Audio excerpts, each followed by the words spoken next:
শ্রদ্ধেয় সভাপতি হযরত উলামায়ে কেরাম, সম্মানিত সুধী সমাজ, দূর দূরান্ত থেকে আগত সর্বস্তরের মুসলমান ভাইয়েরা আমার ও আমার পর্দানিসীন মা ও বোনেরা, আমি আশা করি আপনারা জানেন আজকের এই মুবারক সমাবেশের আয়োজন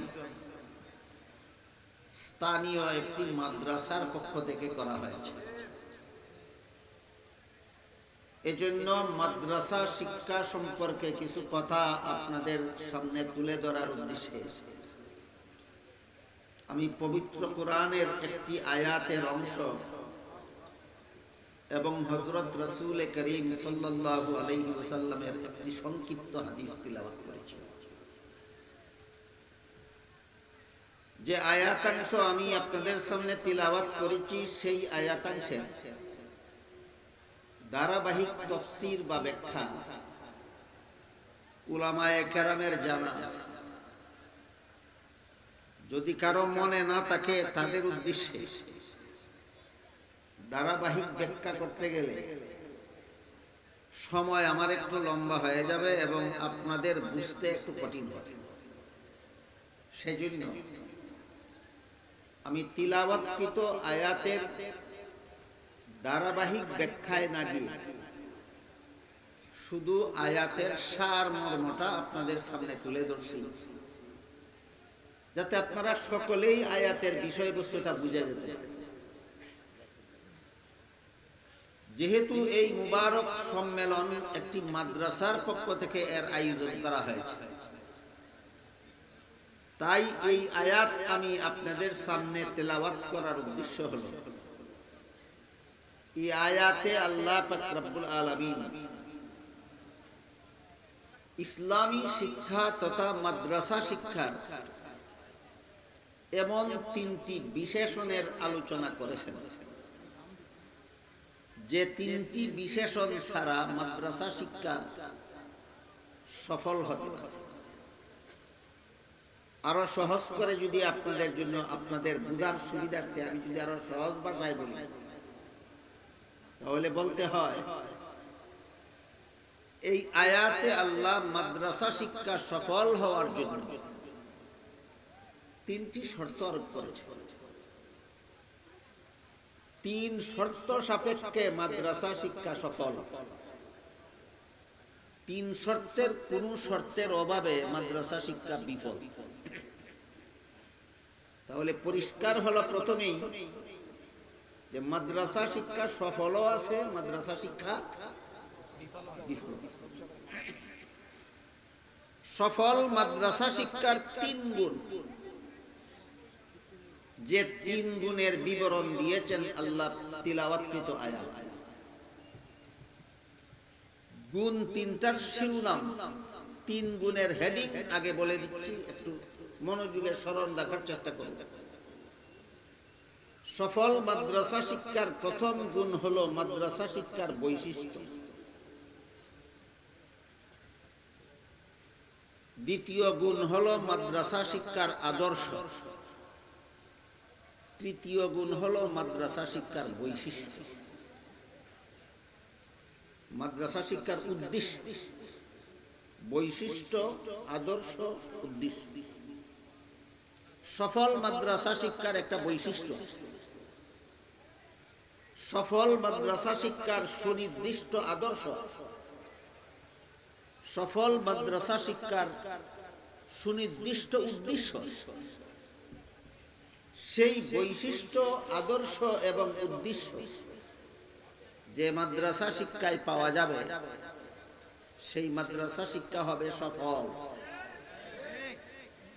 বৈশিষ্ট্যটা যদি পাওয়া যায় না কোনো মাদ্রাসা শিক্ষায়, অথবা আদর্শটা যদি পাওয়া যায়, অথবা উদ্দেশ্যটা যদি বাস্তবায়িত হয় না, তাহলে সেই মাদ্রাসা শিক্ষা বিফল হতে বাধ্য। এই কয়েকটি কথা বুঝে থাকলে একটু দয়া করে বলুন তো, মাদ্রাসা শিক্ষা বিনা শর্তেই সফল হয়ে যায় না তিনটি শর্তে সফল হয়? প্রথম শর্ত হলো তার সুনির্দিষ্ট বৈশিষ্ট্য বাস্তবায়ন হতে হবে। দ্বিতীয় শর্ত হলো তার সুনির্দিষ্ট আদর্শ বাস্তবায়ন হতে হবে। তৃতীয় শর্ত হলো তার সুনির্দিষ্ট উদ্দেশ্য বাস্তবায়ন হতে হবে। বৈশিষ্ট্য, আদর্শ, উদ্দেশ্য। এবার আমরা বোঝার চেষ্টা করব সফল মাদ্রাসা শিক্ষার বৈশিষ্ট্য কি। তারপরে বোঝার চেষ্টা করব সফল মাদ্রাসা শিক্ষার আদর্শ কি। তারপর আমরা বোঝার চেষ্টা করব সফল মাদ্রাসা শিক্ষার উদ্দেশ্য কি। ধারাবাহিকভাবে আমি তিনটি প্রশ্নের জবাব আপনাদের সামনে তুলে ধরার চেষ্টা করছি। এর মধ্যে প্রথম কোনটা? বৈশিষ্ট্য। মাদ্রাসা শিক্ষা সফল হওয়ার জন্য একটা সুনির্দিষ্ট বৈশিষ্ট্য আছে। এই বৈশিষ্ট্যের প্রতি ইঙ্গিত করে আল্লাহ পাক রব্বুল আলামিন তিলাওয়াতকৃত আয়াতে লিয়াতাআল্লামুনা বলে লিয়াতাফাক্কাহু বলেছে। লিয়াতাআল্লামু আর লিয়াতাফাক্কাহুর পার্থক্য, এই শব্দ দুটির পার্থক্য, শব্দ দুটির অর্থের পার্থক্য, শব্দ দুটির মর্মের পার্থক্য, এটা উলামায়ে কেরামের জন্য আলোচনা। মাদ্রাসার উপরের ক্লাসের ছাত্রদের জন্য, যারা আলেম অনন, মাদ্রাসার ছাত্র অনন, তারা সেই ভঙ্গিতে আলোচনা করলে বুঝবেন না। এজন্য আমি আগেই বলেছি, আমি আয়াতের শুধু মর্মটা পেশ করব যেন আপনারা সর্বস্তরের মুসলমানেরা বিষয়টা বুঝতে পারেন। কাজেই আল্লাহ পাক রব্বুল আলামিন আয়াতে লিয়াতাআল্লামুনা বলে লিয়াতাফাক্কাহু বলে ইঙ্গিত করেছেন যে মাদ্রাসা শিক্ষার সাথে সাথে যদি মাদ্রাসা শিক্ষা মানে ইসলামী শিক্ষা, মাদ্রাসা শিক্ষা মানে ইসলামী শিক্ষা। ইসলামী শিক্ষা সফল হওয়ার প্রথম শর্ত হলো শিক্ষার সাথে দীক্ষা থাকতে হবে। শিক্ষার সাথে দীক্ষা থাকতে হবে। কঠিন দুইটা শব্দ বাংলা, এর সহজ অর্থ হয় ইসলামের বিধিবিধান জানার সাথে মানা। শিক্ষা মানে জানা আর দীক্ষা মানে মানা। কেউ যদি ইসলামের বিধিবিধান জানে কিন্তু মানে না, তাহলে তার মধ্যে শিক্ষা আছে, দীক্ষা নাই। আমার কথা বুঝেন আপনারা? বুঝে থাকলে বলুন তো, কেউ যদি ইসলামের বিধান জানে কিন্তু মানে না, তার মধ্যে কি আছে কি নাই? এবার আপনারাই বলুন, যার মধ্যে ইসলামী শিক্ষা আছে কিন্তু ইসলামী দীক্ষা নাই, তার শিক্ষাটা সফল না বিফল? প্রথম শর্ত না পাওয়ার কারণে তোমার ইসলামী শিক্ষা বিফল, বিফল হতে পারে। খুব সহজ উদাহরণ শুনুন। অন্তত আপনারা যারা নামাজ পড়েন 5 বেলা, অন্যরা জানুক বা না জানুক, যারা 5 বেলা নামাজ পড়েন আপনারা অবশ্যই জানেন উযুর 4 ফরজ। কত ফরজ? একজন জানে উযুর 4 ফরজ, কিন্তু উযু একবারও করে না দিনে।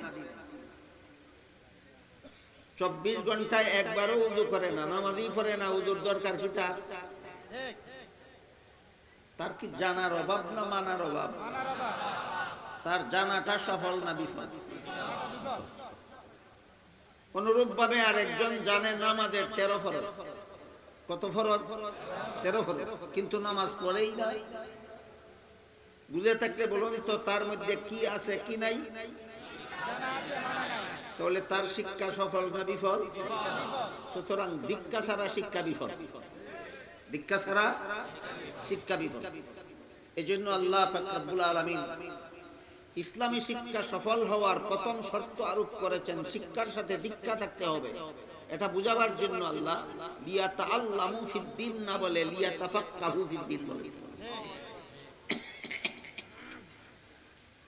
বিভিন্ন দেশের বিভিন্ন অঞ্চলে বিভিন্ন প্রোগ্রাম উপলক্ষে আমি দেশের বিভিন্ন এলাকায় ঘোরাফেরা করি। বিভিন্ন শিক্ষা প্রতিষ্ঠানের গেইটে লেখা দেখতে পাই, শিক্ষার জন্য প্রবেশ করো, সেবার জন্য বের হবে। বাহ্যিক দৃষ্টিতে এই নীতি বাক্যটা বড় চমৎকার, নীতি বাক্যটা বড় চমৎকার। শিক্ষার জন্য প্রবেশ করো, সেবার জন্য বের হবে। এতক্ষণে কি বুঝলেন? শিক্ষাই যথেষ্ট না দীক্ষা ছাড়া শিক্ষা বিফল? তাহলে তুমি যে লিখে রাখলা শিক্ষার জন্য প্রবেশ করো, দীক্ষার জন্য প্রবেশ করবে কে? যেখানে শুধু শিক্ষা আছে দীক্ষা নাই, সেখানে শিক্ষা সফল না বিফল? যেখানে শিক্ষা বিফল। একটা বিফল স্লোগান শিক্ষা প্রতিষ্ঠানের গেটে লেখা রাখা, এই স্লোগানটাই বিফল, কারণ দীক্ষা ছাড়া শিক্ষা বিফল। এরপরে সেবার জন্য বের হবে। অবশ্যই মানুষের সেবা করা, সৃষ্ট জগতের সেবা করা নির্দেশ আছে কোরআন হাদিসে, ফজিলত তো আছে, নির্দেশও আছে। কিন্তু আল্লাহর ইবাদত ছেড়ে দিয়ে না আল্লাহর ইবাদত বজায় রেখে, কেউ যদি আল্লাহর ইবাদত ঠিক রেখে আল্লাহর সৃষ্ট জীবের সেবা করে, বহু মর্যাদা আল্লাহর কাছে আছে। কিন্তু এই সেবার অজুহাতে যদি আল্লাহর ইবাদত ছেড়ে দেয়, জনসেবার অজুহাতে, মানব সেবার অজুহাতে, সমাজ সেবার অজুহাতে যদি আল্লাহর ইবাদত বন্দেগী নামাজ রোজা ছেড়ে দেয়, তাহলে তার সেবার কি সুফল আল্লাহর কাছে পাবে সেটা বোঝার জন্য একটি উদাহরণ শুনুন। একটা সংখ্যা আছে এক, সর্বপ্রথম সংখ্যা এক। লেখে তার ডানে একটি শূন্য দিলে একেই 10 হয়। একটি হলো 10, শূন্য একের মান বাড়াইলো কিনা? দুইটা শূন্য দিলে 100, তিনটা শূন্য দিলে হয় 1000, চারটা শূন্য দিলে হয় 10,000। তাহলে শূন্য সংখ্যার মান অবশ্যই বাড়ায়। এই শূন্যের এই গুণ দেখে কেউ যদি 4টা শূন্য রাখে আর এক মুছে ফেলে, রাখলো কি 4টা শূন্য, কটা শূন্য মুছে ফেললো কি? কত থেকে এক মুছলো? 10,000 থেকে এক মুছে ফেললো। আরো কি 9,999 রইল না? একালি গুড়ার ডিম রইল। ঠিক তেমনি ভাবে জনসেবার মর্যাদার কথা শুনে যারা নামাজ রোজা ছেড়ে দিল, তাদের কপালেও গুড়ার ডিম ছাড়া কিছু রইল না। সুতরাং সেবার জন্য বের হও বলে স্লোগান দেওয়া, এটা ব্যর্থ স্লোগান। শিক্ষার জন্য প্রবেশ করো স্লোগানটাও একটা ব্যর্থ স্লোগান। সেবার জন্য বের হও স্লোগানটাও একটা ব্যর্থ স্লোগান। সফল স্লোগান হইল শিক্ষা দীক্ষার জন্য প্রবেশ করো। সফল স্লোগান কি? শিক্ষা দীক্ষার জন্য প্রবেশ করো, আর আল্লাহর ইবাদত ও বান্দার খেদমতের জন্য বের হও। আল্লাহর ইবাদত ও বান্দার খেদমতের জন্য বের হও, এটা হইল সফল স্লোগান, ওইটা হইল বিফল স্লোগান। এর আলোকে আমরা এই লিয়াতাফাক্কাহু শব্দের আলোকে আমরা এই সবগুলি কথা অনায়াসেই বুঝে নিতে পারি। তিলাওয়াতকৃত আয়াতে আল্লাহ পাক রব্বুল আলামিন ইসলামী শিক্ষা সফল হওয়ার প্রথম শর্ত আলোক করেছেন। ইসলামী শিক্ষার বৈশিষ্ট্য হতে হবে শিক্ষার সাথে দীক্ষা। ইসলামী শিক্ষার বৈশিষ্ট্য হতে হবে শিক্ষার সাথে দীক্ষা। এই ইয়াতাফাক্কাহু শব্দের ব্যাখ্যায় মুফাসসিরিনে কেরাম আরো লিখেছেন, ইসলামী শিক্ষায় শিক্ষিত হলে একজন আলেম জানতে পারে যে আমার ইসলামের এমন কিছু বিধিবিধান আছে যেগুলি আমার অন্তর দ্বারা বিশ্বাস করতে হবে। ইসলামের কিছু বিধান আছে অঙ্গ প্রত্যঙ্গের দ্বারা পালন করতে হয় না, শুধু অন্তর দ্বারা বিশ্বাস করতে হয়। এই সমস্ত বিধিবিধানকে একটা শাস্ত্রে বিন্যস্ত করা হয়েছে। শাস্ত্রটাকে পরিভাষাগতভাবে ইলমে আকায়েদ বলা হয়, ইলমে কালাম বলা হয়। ওই পারিভাষিক শব্দগুলি বললে আলেমগণ বুঝবেন, আপনারা সকালে বুঝবেন না। এই জন্য আমি আগেই বলছি, আমি এমন ভঙ্গিতে বলতে চাই যেন আপনারা সকলেই বুঝেন। তাই আমি পারিভাষিক শব্দগুলি বাদ দিয়া বলি। ইসলামের এমন কিছু বিধান আছে যেগুলি অঙ্গ প্রত্যঙ্গের দ্বারা পালন করতে হয় না, শুধু অন্তরের দ্বারা বিশ্বাস করতে হয়। শুধু অন্তরের দ্বারা বিশ্বাস করতে হয়। আর কতগুলি বিধান আছে যেগুলি শুধু বিশ্বাস করলে চলে না, শরীরের বাহ্যিক অঙ্গ প্রত্যঙ্গের দ্বারা পালন করতে হয়। আর কতগুলি বিধান আছে যেগুলি শুধু বিশ্বাস করলে চলে না, পালনও করতে হয়, তবে বাহ্যিক অঙ্গ দ্বারা নয়, অন্তরের দ্বারা পালন করতে হয়। ইসলামের এই বিধানগুলি মোটামুটি ভাবে তিন প্রকার: বিশ্বাস্য, বাহ্যিক অঙ্গের দ্বারা পালনীয়, অন্তরের দ্বারা পালনীয়। ইসলামের বিশ্বাস্য বিষয়গুলিকে আকীদা বিশ্বাস বলা হয়। ইসলামের বাহ্যিক অঙ্গের দ্বারা পালনীয় বিষয়গুলিকে আমল বলা হয়। কি বলা হয়? আমল বলা হয়। আর ইসলামের যেসব বিধান শুধু বিশ্বাস করলে চলে না, পালন করতে হয়, কিন্তু শরীরের বাহ্যিক অঙ্গের দ্বারা নয়, অন্তরের দ্বারা পালন করতে হয়, সেই বিধানগুলিকে ইহসান বলা হয়, তাজকিয়া বলা হয়, তাসাব্বুফ বলা হয়। ইসলামের যাবতীয় বিধানগুলি এই তিন ভাগে বিভক্ত।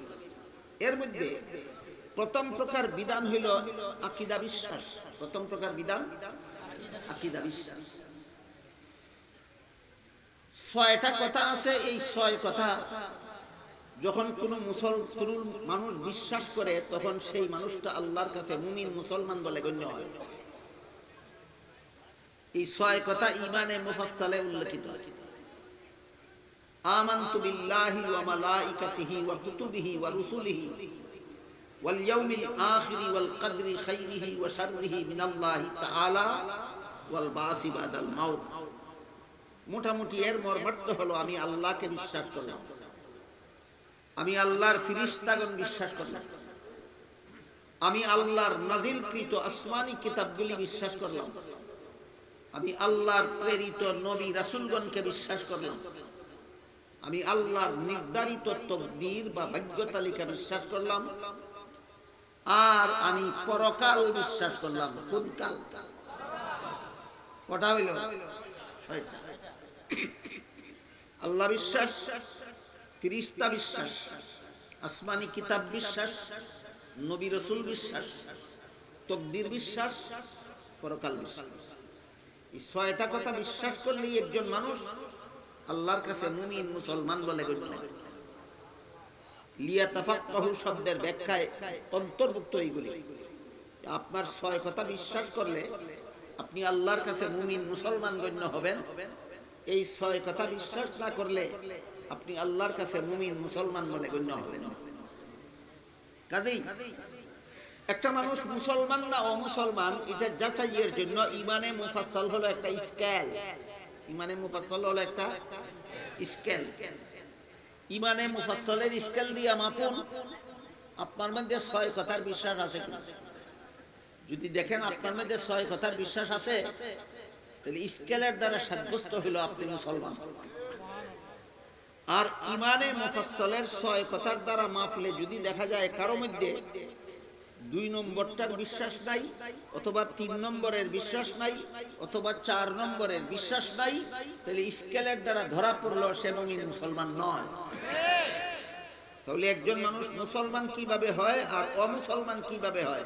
ঈমানে মুফাসসালের 6 কথা বিশ্বাস করলে হয় মুসলমান, এর কোনো কথা অবিশ্বাস করলেই হয় অমুসলমান। কোনো কথা অবিশ্বাস করলেই হয় অমুসলমান। এই কথাটা বুঝে থাকলে একটু দয়া করে আপনারা বলুন তো, আপনারা এখানে যারা উপস্থিত আছেন, আমার কথা শুনতেছেন, আপনারা কি মুসলমান? কিভাবে বুঝলেন? আমি 6 কথা বিশ্বাস করি, আমি ঈমানে মুফাসসালের 6 কথা।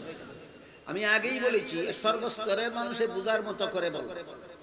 শুধুমাত্র আলেমদের বুঝার মতো করে যদি আমি বলতাম, তাহলে ঈমানে মুফাসসালের নামও বলতাম। শুধু বলতাম হাদিসে জিবরিল। হাদিসে জিবরিলে আল্লাহ রাসূল এই 6 কথা বলে দিয়েছেন। হাদিসে জিবরিল বললে আপনারা কিছুই বুঝবেন না। এজন্য সেই হাদিসের নামও আমি বলি। আগেই বলেছি, যেভাবে বললে সকলে বুঝে সেভাবে বলুন। যেভাবে বললে শুধু আলেমগণ বুঝেন সেভাবে নয়, যেভাবে বললে সবাই বুঝে সেভাবে বলতে চাই। এজন্য বলেছি ঈমানে মুফাসসালের 6 কথা যে বিশ্বাস করে সেই মুসলমান। এর কোন একটি কথা যদি কেউ বিশ্বাস করে না, সে আর মুসলমান থাকে না। এর দ্বারা আপনারা পরিষ্কার বুঝলেন কিনা যে আপনারা কে মুসলমান কে মুসলমান নয়, এটা যাচাইয়ের জন্য ঈমানে মুফাসসাল হইল স্কেল। ঈমানে মুফাসসাল হইল স্কেল। এবার বলুন তো আপনারা কি মুসলমান? কিভাবে জানলেন? 6 কথা বিশ্বাস। ভালো রকম মনে রাখুন, সামনের কথা শোনার সময় পিছনের কথা ভুলে যাবেন। এক হাদিসে রাসূল করিম সাল্লাল্লাহু আলাইহি ওয়াসাল্লাম বলেন, আমার উম্মত অর্থাৎ মুসলমানেরা, আমার উম্মতেরা মানে মুসলমানেরা দলাদলি করে 73 দলে বিভক্ত হবে। এর মধ্যে 72 দল মুসলমান হবে জাহান্নামী, এক দল মুসলমান হবে জান্নাতে। কত দল মুসলমানকে রাসূল জাহান্নামী বলেছেন? আর কত দল মুসলমানকে রাসূল জান্নাতি বলেছেন? তাহলে আমাদের বোঝা দরকার যে 72 দল মুসলমান জাহান্নামী কথার মর্মই হলো এরা 6 কথায় অবিশ্বাসী। 6 কথায় অবিশ্বাসী হইলে মুসলমান হয়? তাহলে রাসূল যে বলেন 72 দল মুসলমান জাহান্নামী, এর মানে হলো এরা 6 কথায় বিশ্বাসী।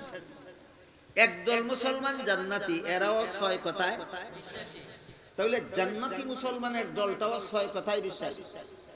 জাহান্নামী মুসলমানদের 72টা দল, তারা সবাই 6 কথায় বিশ্বাসী। তাহলে এক দল জান্নাতি হলো কোন গুণের কারণে, আর 72 দল মুসলমান জাহান্নামী হলো কোন দোষের কারণে? প্রশ্ন বুঝলেন কিনা? এটার জবাব কি জানা দরকার? জবাব জানা দরকার। একদল মুসলমান যারা জান্নাতি, তারাও তো ইমানে মুফাসসালের 6 কথায় বিশ্বাসী বলেই মুসলমান। 72 দল মুসলমান যারা জাহান্নামী, এরাও ইমানে মুফাসসালের 6 কথা বিশ্বাস করে বলেই তো তারা মুসলমান। তাহলে জান্নাতীরা জান্নাতি হলো কোন গুণের কারণে, আর জাহান্নামী মুসলমানেরা জাহান্নামী হলো কোন দোষের কারণে? সেই দোষ আর গুণ যদি আমরা বুঝি না, তাহলে আমরা কে জান্নাতীদের দলে আছি আর কে জাহান্নামীদের দলে আছি তা বুঝবো কিভাবে? আমি জান্নাতীদের দলে আছি না জাহান্নামীদের দলে আছি, এটা পার্থক্য করতে হলে জানতে হবে একদল মুসলমান জান্নাতি হবে রাসূল বলেছেন কোন গুণের কারণে, আর 72 দল মুসলমানকে রাসূল জাহান্নামী বলেছেন কোন দোষের কারণে। ওইটা যদি আমি জানতে পারি, তখন আমি নিজের বেলায়ও জানতে পারবো আমি জান্নাতীদের দলে আছি না জাহান্নামীদের দলে আছি। এই দুই গুণ হলো, একদল মুসলমান 6 কথা বিশ্বাস করবে সহি ব্যাখ্যা মতো। কি ব্যাখ্যা? সহি ব্যাখ্যা। আর 72 দল মুসলমান 6 কথা বিশ্বাস করবে মন গড়া ব্যাখ্যা মতো। 72 দল মুসলমান 6 কথা বিশ্বাস করার কারণেই মুসলমান। জাহান্নামী কেন? মন গড়া ব্যাখ্যার কারণে। জাহান্নামী কেন? একটু ক্লিয়ারলি বোঝা দরকার যে 72 দল মুসলমান, মুসলমান কেন? 6 কথা বিশ্বাস করার কারণে। জাহান্নামী কেন? মন গড়া ব্যাখ্যার কারণে। আল্লাহ বিশ্বাস করে মন গড়া ব্যাখ্যা মতো, ফিরিস্তা বিশ্বাস করে মন গড়া ব্যাখ্যা মতো, আসমানি কিতাব বিশ্বাস করে মন গড়া ব্যাখ্যা মতো, নবী রাসূল বিশ্বাস করে মন গড়া ব্যাখ্যা মতো, তাকদীর বিশ্বাস করে মন গড়া ব্যাখ্যা মতো, আখিরাত বিশ্বাস করে মন গড়া ব্যাখ্যা মতো। এই মন গড়া ব্যাখ্যার কারণে জাহান্নামী, তারপরও 6 কথা বিশ্বাস করার কারণে মুসলমান। এবার বুঝলেন মুসলমান কোন দোষে জাহান্নামী হয়? 6 কথায় মন গড়া ব্যাখ্যা করলে মুসলমান জাহান্নামী হয়। আর যদি 6 কথা সহি ব্যাখ্যা মতো বিশ্বাস করে, মন গড়া ব্যাখ্যা মতে নয়, তাহলে এই মুসলমানের দলকে আল্লাহ রাসূল জান্নাতি বলেছেন। 6 কথা আপনারা মন গড়া ব্যাখ্যা মতে বিশ্বাস করলে ভালো হবে না সহি ব্যাখ্যা মতো বিশ্বাস করা দরকার? এবার প্রশ্ন যায়, তাহলে 6 কথার সহি ব্যাখ্যা পাওয়া যায় কোথায়? প্রশ্ন জাগে কিনা? মন গড়া ব্যাখ্যা তো যার যার মনের কোণায় পাওয়া যায়। মন গড়া ব্যাখ্যা পাওয়া যায় কোথায়? মনের কোণায়। মন গড়া ব্যাখ্যা পাওয়া যায় কোথায়? মনের কোণায়। সহি ব্যাখ্যা পাওয়া যায় কোথায়? সহি ব্যাখ্যা পাওয়া যায় 2 ঠিকানা। এখানে আরেকটা কথা স্মরণ রাখতে হবে আপনাদের, অত্যন্ত গুরুত্বপূর্ণ, যে 6 কথায় বিশ্বাসী হলে আমরা মুসলমান হতে পারি। এই 6 কথা সরাসরি কোরআনে এবং হাদিসে পাওয়া যায়। কোথায় পাওয়া যায়? আলেমদের জন্য। যারা আলেম নয় তাদের জন্য পাওয়া যায় ইমানে মুফাসসালে। যারা আলেম নয় তারা পাবে কোথায়? আর আলেম যারা তারা পাবেন কোথায়? কোরআন আর হাদিসে। যে 6 কথায় বিশ্বাস করে আমরা মুসলমান, এই 6 কথা পাওয়া যায় কোরআনে আর হাদিসে। এখন প্রশ্ন হলো 6 কথার সহি ব্যাখ্যা পাওয়া যায় কোথায়? 6 কথার সহি ব্যাখ্যা পাওয়া যায় আরো 2 ঠিকানায়। এক ঠিকানার নাম নবীর সুন্নত, আর এক ঠিকানার নাম সাহাবায়ে কেরামের জামাত। আল্লাহ সম্পর্কে সহি ব্যাখ্যা হয়তো নবীর সুন্নতে পাবো, না হয় সাহাবায়ে কেরামের জামাতে পাবো। নবী সম্পর্কে সহি ব্যাখ্যা হয়তো নবীর সুন্নতে পাবো, না হয় সাহাবায়ে কেরামের জামাতে পাবো। সুতরাং নবীর সুন্নতের দ্বারা যে ব্যাখ্যা প্রমাণিত, সাহাবায়ে কেরামের জামাতের দ্বারা যে ব্যাখ্যা প্রমাণিত, সেই ব্যাখ্যা মতে যদি আমি 6 কথা বিশ্বাস করি, তাহলে আমার নাম হবে আহলে সুন্নাত ওয়াল জামাত। তাহলে আহলে সুন্নাত ওয়াল জামাত কিভাবে হয়? যে যত জোরে দাবি করতে পারে না, 2টা আদর্শে যারা বিশ্বাস, একটা আদর্শের নাম নবীর সুন্নত, আর একটা আদর্শের নাম সাহাবাগণের জামাত। আর একটু খোলাখালা বলি, আমার এলেম সহি না গলত, আমার আমল সহি না গলত, আমার আকীদা বিশ্বাস সহি না গলত, যাচাইয়ের জন্য যারা নবীর সুন্নতকে আদর্শ মাপকাঠি মানেন, যারা সাহাবায়ে কেরামের জামাতকে আদর্শ মাপকাঠি মানেন, তারাই আহলে সুন্নাত ওয়াল জামাত। আমার এলিম সহি না গলত, আমার আমল সহি না গলত, আমার আকীদা বিশ্বাস সহি না গলত, যাচাইয়ের জন্য যারা নবীর সুন্নতকে আদর্শ মাপকাঠি মানে না, যারা সাহাবায়ে কেরামের জামাতকে আদর্শ মাপকাঠি মানে না, এরা নিজের এলেম সম্পর্কে মন গড়া ব্যাখ্যা দেয়, নিজের আমল সম্পর্কে মন গড়া ব্যাখ্যা দেয়, নিজের আকীদা সম্পর্কে মন গড়া ব্যাখ্যা দেয়। এই মন গড়া ব্যাখ্যার কারণে এরা মুসলমান হওয়া সত্ত্বেও জাহান্নামী হবে। শুধুমাত্র নবীর সুন্নত এবং সাহাবায়ে কেরামের জামাতকে যারা এই 3টি বিষয়ের সত্যতা যাচাইয়ে আদর্শ মাপকাঠি রূপে বিশ্বাস করে, তারাই শুধু সহি ব্যাখ্যা মতো 6 কথা বিশ্বাস করে। এই জন্য এই দলের নাম আহলে সুন্নাত ওয়াল জামাত। আহলে সুন্নাত কথার অর্থ হলো সুন্নতের অনুসারী। কার সুন্নতের? নবীর সুন্নতের। ওয়াল জামাত অর্থ জামাতের অনুসারী। কার জামাতের? সাহাবায়ে কেরামের জামাত। ইমানে মুফাসসালের 6 কথার সহি ব্যাখ্যার বেলায় আমি আমার মন গড়া ব্যাখ্যার অনুসারী নই। ইমানে মুফাসসালের সহি ব্যাখ্যার বেলায় আমি নবীর সুন্নতের অনুসারী, এই জন্য আমি আহলে সুন্নত। ইমানে মুফাসসালের সহি ব্যাখ্যার বেলায় আমি সাহাবায়ে কেরামের জামাতের অনুসারী, এই জন্য আমি আহলে সুন্নাত ওয়াল জামাত। বুঝে থাকতে বলুন তো, আহলে সুন্নাত ওয়াল জামাত কি চাপার জোরে হয়, না 2টা আদর্শের কারণে হয়? একটা আদর্শের নাম নবীর সুন্নত, আর একটা আদর্শের নাম সাহাবাগণের জামাত। এই জন্য এই একটি মাত্র জান্নাতি দলের নাম আহলে সুন্নাত ওয়াল জামাত।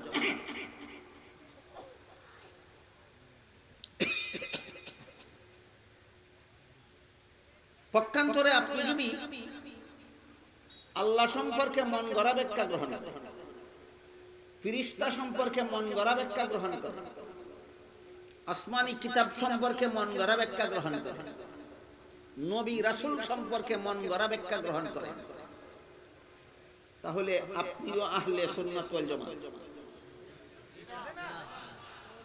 না বাতিলপন্থী? বাতিলপন্থী 72 দলের কোন দলে আপনিও চলে গেছেন। আপনি নবীকে মন গড়া ব্যাখ্যা মতো বিশ্বাস করেন। নবী সম্পর্কে কিছু সহি ব্যাখ্যা এবং কিছু মন গড়া ব্যাখ্যার উদাহরণ আমি আপনাদের সামনে তুলে ধরতে চাই, যেন আপনারা টের পান যে আমাদের সমাজে যারা আকাশ পাটা চিৎকার দেয়, স্লোগান দেয়, আমাদের সমাজে যারা সবচেয়ে বেশি চাপাবাজি করে, আমাদের সমাজে যারা সবচেয়ে বেশি জোরালো দাবিতে নিজেদেরকে নিজেরা আহলে সুন্নাত ওয়াল জামাত বলে দাবি করে, এরা সত্যই নবীকে সহি ব্যাখ্যা মতো বিশ্বাস করে না মন গড়া ব্যাখ্যা মতো বিশ্বাস? উদাহরণ শুনলে বুঝবেন। যেমন ভাবে আল্লাহ সম্পর্কে কিছু সহি ব্যাখ্যা আছে, কিছু মন গড়া ব্যাখ্যা আছে, তেমনি ভাবে নবী রাসূল সম্পর্কেও কিছু সহি ব্যাখ্যা আছে, কিছু মন গড়া ব্যাখ্যা আছে। আমি 2-3টা সহি ব্যাখ্যার উদাহরণ দেব, পাশাপাশি মন গড়া ব্যাখ্যার উদাহরণ দেব। উদাহরণ বুঝলে আপনারা প্রত্যেকে টের পাবেন আপনি জীবনভর সহি ব্যাখ্যা মতো নবী বিশ্বাস করে, গড়া ব্যাখ্যা মতো নবী বিশ্বাস করে এসেছে।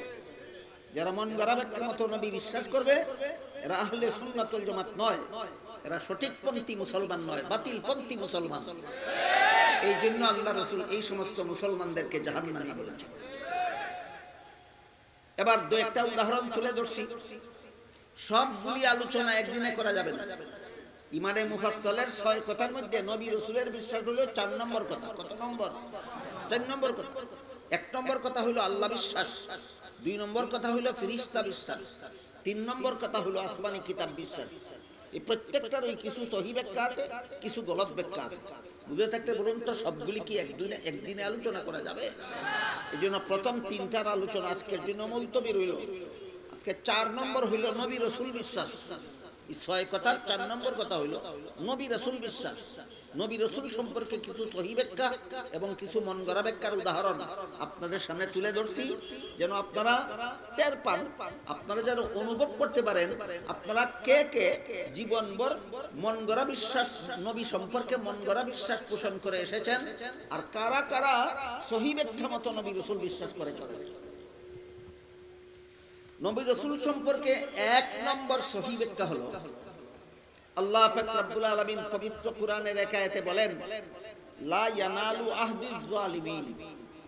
এর মর্ম হলো যারা গুনাহ করে এদের কাউকে আমি নবী বানাই না। যারা গুনাহ করে এদের কাউকে আমি নবী বানাই না, আর যাদেরকে আমি নবী বানাই এরা কোনোদিন গুনাহ করে না। এই আয়াতের দ্বারা পরিষ্কার হয়ে গেল নবী রাসূলগণ গুনাহগার হন না বেগুনাহ। এটা নবী রাসূল সম্পর্কে একটা সহিহ ব্যাখ্যা। নবী রাসূল সম্পর্কে কি সহিহ ব্যাখ্যাটা? সমস্ত নবী রাসূলগণ আজীবন বেগুনাহ। কিন্তু যারা মন গড়া ব্যাখ্যা মতো নবী বানায় তারা নবী রাসূল সম্পর্কে কোরআনেও মন গড়া ব্যাখ্যা করে। কোরআনে কিভাবে মন গড়া ব্যাখ্যা করে দেখুন। পবিত্র কোরআনে আল্লাহ বিভিন্ন আয়াতে, বিভিন্ন সূরার বিভিন্ন আয়াতে আল্লাহ বলেছেন আদম আলাইহিস সালামকে জান্নাতে দিয়ে আল্লাহ বলেছিলেন সব গাছের ফলমূল খাও, কিন্তু একটি গাছের ফল খেতে নিষেধ করেছিলেন। শুনেছেন আরো কোনদিন? আজকেই প্রথম শুনলেন। আরো শুনে থাকলে বলুন তো আদম কি সেই নিষেধ, আল্লাহর নিষেধ পালন করেছিলেন না লঙ্ঘন করেছিলেন? যে কোনো ভাবেই হোক লঙ্ঘন করেছিলেন। আল্লাহর আদেশ নিষেধ লঙ্ঘন করলেই তো গুনাহ হয়, কাজে আদম নবী বেগুনাহ রইল কিভাবে? এটা মন গড়া ব্যাখ্যা, এটা সহিহ ব্যাখ্যা নয়, এটা মন গড়া ব্যাখ্যা।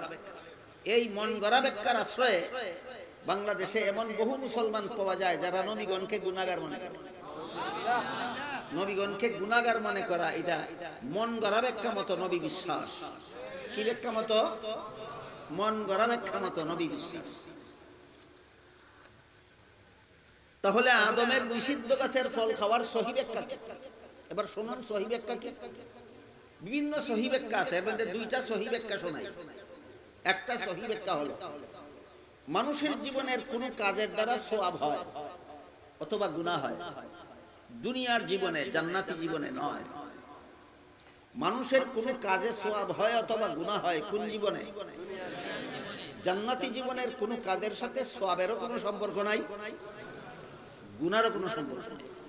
এবার বলুন আদম নিষিদ্ধ গাছের ফল খেয়েছিলেন দুনিয়ার জীবনে না জান্নাতি জীবনে?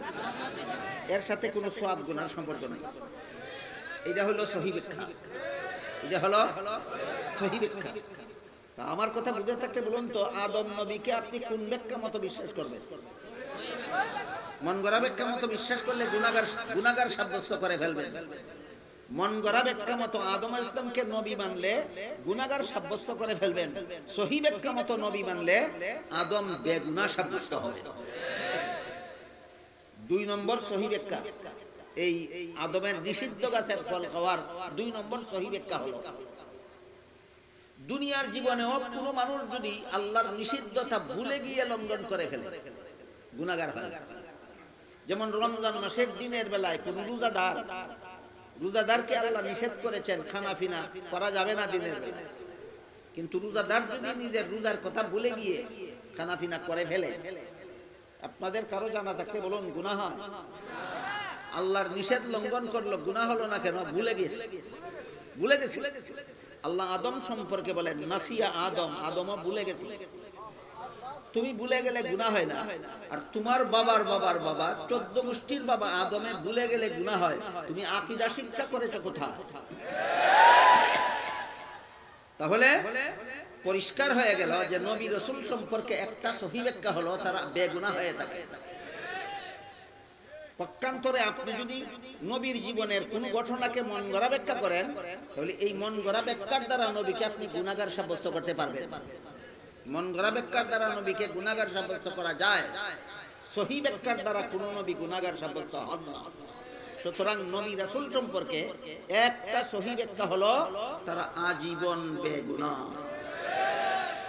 2 নম্বর, নবী রাসূল সম্পর্কে 2 নম্বর সহিহ ব্যাখ্যা।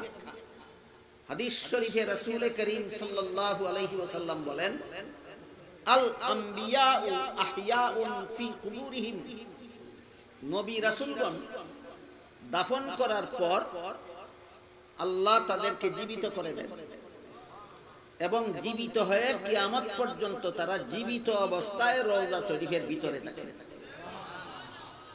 বুঝে থাকতে বলুন তো, নবীগণকে দাফন করার পরেও মৃত থাকেন না জীবিত হয়ে যায়? জীবিত হয়ে যায়। নবী রাসূলগণ যে আজীবন বেগুনাহ হয়ে থাকেন, এই কথাটাকে আহলে সুন্নাত ওয়াল জামাতের পরিভাষায় ইসমতে আম্বিয়া বলা হয়। আহলে সুন্নাত ওয়াল জামাতের পরিভাষায় ইসমতে আম্বিয়া বলা হয়। আর নবী রাসূলগণ যে দাফনের পরে জীবিত হয়ে যান, এটাকে আহলে সুন্নাত ওয়াল জামাতের পরিভাষায় হায়াতুন নবী বলা হয়। কি বলা হয়? হায়াত। ইসমতে আম্বিয়া অর্থ নবীগণ বেগুনাহ, আর হায়াতুন নবী অর্থ নবীগণ রওজা শরীফের ভিতরে জীবিত। নবীগণ দাফন করার পর থেকে জীবিত। কাজেই কেউ যদি মনে করে যে নবী দাফনের পরেও মৃত, দাফনের পরে জীবিত হননি, তাহলে সে মন গড়া ব্যাখ্যা মতো নবী বিশ্বাস করলো, সে আহলে সুন্নাত ওয়াল জামাত হতে পারে না।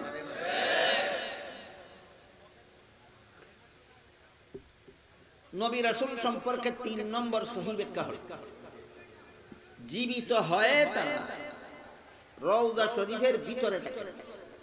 রাসূল বলেন ফি কুবুরিহিম, জীবিত হওয়ার পর রওজা শরীফের ভিতরে থাকেন, সেখান থেকে বের হয়ে কারো কোনো অনুষ্ঠানে যোগদান করেন না। কারো কোনো অনুষ্ঠানে যোগদান করেন। রাসূলের সহিহ হাদিসের দ্বারা প্রমাণিত। সহিহ হাদিসে রাসূল বলে গেছেন, নবী জীবিত হয়ে রওজা শরীফের ভিতরে থাকবেন, সেখান থেকে বের হয়ে আসবেন না কারো কোনো অনুষ্ঠানে যোগদান করার জন্য। আপনি যদি মনে করেন আপনাদের অনুষ্ঠানে নবী রওজা শরীফ থেকে বের হয়ে আপনাদের অনুষ্ঠানে এসেছেন, তাহলে এটা নবী সম্পর্কে মন গড়া ব্যাখ্যা, আপনি আহলে সুন্নাত ওয়াল জামাত নন। এখন যারা বলে নবী আমাদের অনুষ্ঠানে এসেছেন, তারা যদি বলে আমরা আহলে সুন্নাত ওয়াল জামাত, দাবিটা সত্য না মিথ্যা? এই মিথ্যা দাবি এই মুসলমানের সমাজে চলে কেন? কারণ এই মুসলমানের সমাজ ব্যাখ্যা বিশ্লেষণের মাধ্যমে জানে না সত্যিকারের আহলে সুন্নাত ওয়াল জামাত কাকে বলে। নবী সম্পর্কে মন গড়া ব্যাখ্যা করবা তুমি, আবার আহলে সুন্নাত ওয়াল জামাত দাবি করবা, তুমি মিথ্যুক। তুমি আল্লাহ যেমন সহিহ ব্যাখ্যা মতে মানতে হবে, যেমন ভাবে ফেরেশতা মানতে হবে সহিহ ব্যাখ্যা মতো, যেমন ভাবে আসমানি কিতাব মানতে হবে সহিহ ব্যাখ্যা মতো, ঠিক তেমনি ভাবে নবী মানতে হবে সহিহ ব্যাখ্যা মতো। পক্ষান্তরে নবী রাসূলের আগমন সম্পর্কে একটা মন গড়া ব্যাখ্যার কথা আপনাদের শোনাই। আমাদের সমাজে প্রতি বছর রবিউল আউয়াল মাসের 12 তারিখে একটা মিছিল অনুষ্ঠিত হয়। এই মিছিলটার হেডিং হইল জশ্নে জুলুসে ঈদে মিলাদুন নবী। এই জশ্নে জুলুসে ঈদে মিলাদুন নবী বাংলাদেশে কবে থেকে চালু হইল ইতিহাসটাও আপনাদের জানা থাকা দরকার। ইতিহাসটাও আপনাদের জানা থাকা দরকার। 1974 সালের আগে বাংলাদেশে জশ্নে জুলুসে ঈদে মিলাদুন নবীর নামগন্ধও ছিল। 1974 সালের আগে বাংলাদেশে জশ্নে জুলুসে ঈদে মিলাদুন নবীর নামগন্ধও ছিল। এরপরে 1974 সালে পাকিস্তান থেকে তৈয়ব শাহ নামে এক বন্ড পীর এসেছিল চট্টগ্রামে। কোথা থেকে এসেছিল? পাকিস্তান থেকে। সে তার ভক্তদেরকে বলে গেল, প্রতি বছর 12ই রবিউল আউয়ালে একটা মিছিল করবা তোমরা, এই মিছিলটার নাম দিবা জশ্নে জুলুসে ঈদে মিলাদুন নবী। সেই পাকিস্তান থেকে আগত বন্ড পীরের নির্দেশ ক্রমে 1974 সাল থেকে বাংলাদেশে জশ্নে জুলুসে ঈদে মিলাদুন নবী চালু হয়। বর্তমানে যারা জশ্নে জুলুসে ঈদে মিলাদুন নবী পালন করেন আর যারা পালন করেন না তাদেরকে ওয়াহাবি কাফের বলেন। এমন কিছু উগ্র লোক আছে বাংলাদেশে যারা নিজেরা জশ্নে জুলুসে ঈদে মিলাদুন নবী পালন করে, কিন্তু আর যারা করে না তাদেরকে কি বলে? ওয়াহাবি কাফের বলে। তাহলে 1974 সালের আগে তো তোমরার বাপদাদারাও এটা করছে না, তাহলে তোমরার বাপদাদারা কি ওয়াহাবি কাফের ছিল? তোমাদের বাপদাদারা 1974 সালের আগে তোমার বাবাও এটা করেনি, তোমার দাদাও এটা করেনি, তোমার পরদাদাও করেনি, তোমার লক্কর দাদাও করেনি, তোমার 14 গোষ্ঠীর কেউ করেনি। তারা কি ওয়াহাবি কাফের ছিল?